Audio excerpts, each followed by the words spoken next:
اللهم صل وسلم وبارك على سيدنا محمد. مرحبا بكم في قناتكم خفيف وظريف.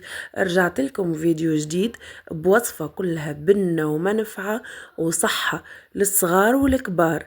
مش نشارك معكم ان شاء الله وصفة الزرير التونسي بالفستق بتفاصيله وبكل اسراره. نبدأ بسم الله في وصفتنا. بالنسبة للمكونات عندي 150 جرام جلجلان أبيض ولا سمسم أبيض، ما يكونش هذاك الأحمر الغامق، وعندي 150 جرام فستق. وبالنسبة للسيرو اللي باش نعملوه اللي هي الوصفة الأولى باش نبداو بها، عندي 250 جرام سكر حبيبات و125 مليلتر ماء عادي، وتقريبا عصير مغرفة كبيرة ولا مغرفة أكل عصير ليمون.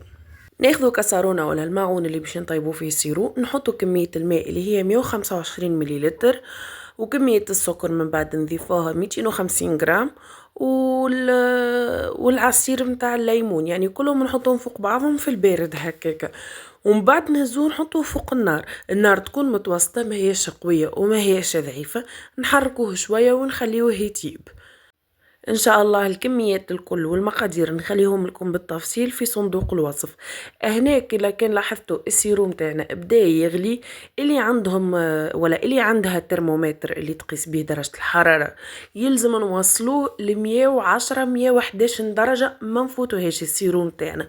وبالنسبة للاخوات اللي ما عندهمش الترمومتر يحسبوا له من بعد الغليان 15 دقيقة، يلزم وقت اللي نتحصلوا على القوام متاع السيروم تاعنا يكون خضر كيف العسل، ما يكونش خفيف.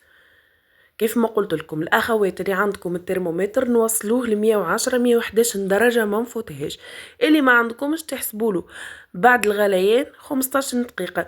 هنا السيروم تاعنا احضر نتعداو الوصفه الزرير. كما سبق وقلت لكم عندي 150 جرام جلجلان و150 جرام فستق، ما نعرجوهمش ولا ما نحمروهمش، ندخلوهم دقيقه هكايا باش نحيو منهم النداء. الفور سخون بركة ونخرجوهم، ما يلزمناش نحمرهم. من بعد ما حبيتش نطول عليكم الفيديو، رحيتهم مليح.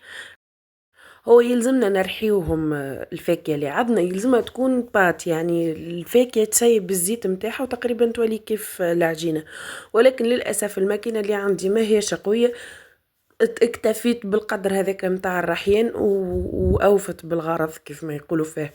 عندنا زاده في المكونات متاعنا كيف ما قلت لكم الفاكهه، السيرو هذاك اللي سبق وحضرناه مع بعضنا خذيت منه 100 جرام، وعندي 50 جرام عسل حر، و40 جرام زبدة النوازات. زبدة النوازات اللي هي الزبدة من المصدر حيواني، نحطوها على النار لين تتخلص من المواد السائلة متاعها والحليب، ويقعد تكونش المادة الدهنية. ان شاء الله تو مرة نشارك معاكم الطريقة كيفاش نتحصلوا على زبدة النوازات.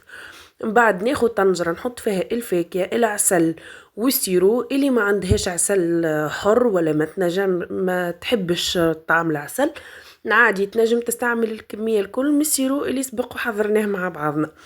انا نحطهم على نار مهيله، ماناش باش نطيبوه. الزرير عمره ما كان يطيب على النار، الزرير غير باش نحطوا هكايا المكونات تتحل وتمتزج المكونات كلها مع بعضها، ما نخليوش الزرير على النار. راهو الزرير اذا يتشيب على النار راهو ييبس، من بعد القوام نتاعو يكون قاصح، ما يكونش الزرير اللي نعرفوه، يكون القوام نتاعو كريمي المفيد. كيف ما قلت لكم ما نخليوهوش على النار اكثر من دقيقتين، والنار تكون مهيله على الاخر شعر.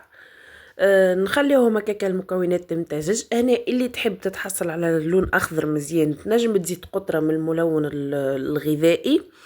هنا بعد ما هبطت الزرير بسم الله ما شاء الله، ما نحكي لكمش على الريحه نتاعو كيفاش ماليه الدار. اللي ما تحبش البنات الزرير يكون ولا تحب تعوض الجلجلان تنجم تعوضه باللوز الابيض، اما الجلجلان باهي راهو ينحي الكحه والبلغم وذيك التخشخيشه اللي تكون في الصدر نتاع الصغيرات ولا الكبار. من بعد حطيت الزرير نتاعنا في الكيسان نتاع التقديم، زينته بالطريقه التقليديه، نزينوه بكعيبات بندق وحطيت فيه في الوسط كعيبه فستق. شوفوا القوام نتاعو ما شاء الله، هنا راهو برد ما هوش دافي. القوام نتاعو ما شاء الله كيفاش كريمي، يعني الزرير نتاع العاده والسنه. والبنة بسم الله ما شاء الله، ما نحكي لكمش نودكم ولا نشهيكم. كيف ما سبق وقلت لكم تنجموا اللي ما تحبش الجلجلان تنجم تعوض كمية الجلجلان باللوز الأبيض المرحي، وتنجموا زادا تعوضوا كمية العسل بكمية السيرو اللي عملناها. وهذه وصفتنا كانت لنهار اليوم، ان شاء الله تجربوها وتعجبكم. وطو ما بقى لك باش نقول لكم السلام عليكم ورحمة الله وبركاته.